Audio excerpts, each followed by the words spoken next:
अपनी राक्षस प्रेमिका को प्रेमी स्वर्ग ले गया, लेकिन उसे एक देवदूत ने रोक दिया। उसने केवल उसके प्रेमी को अंदर जाने दिया, लेकिन प्रेमी ने उसे अंदर ले जाने का एक तरीका निकाला।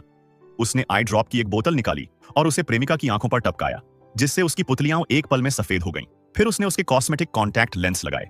जब उसने अपनी जीभ बाहर निकाली तो प्रेमी उसकी सांप की जीभ से डर गया, इसलिए उसने गोंद निकाला और उसकी जीभ को चिपका दिया।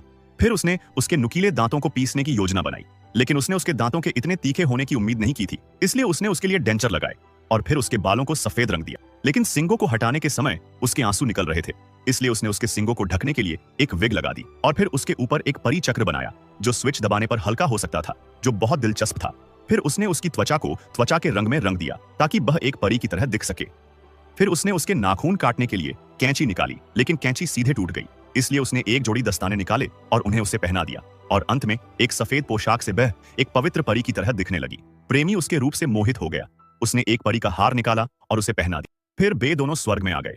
जब उन दोनों को दोबारा देखा तो देवदूत बहुत उलझन में था, लेकिन उसने आखिरकार उन्हें अंदर जाने दिया। अचानक प्रेमिका की शैतानी पूंछ उजागर हो गई, लेकिन सौभाग्य से उसने इस पर ध्यान नहीं दिया।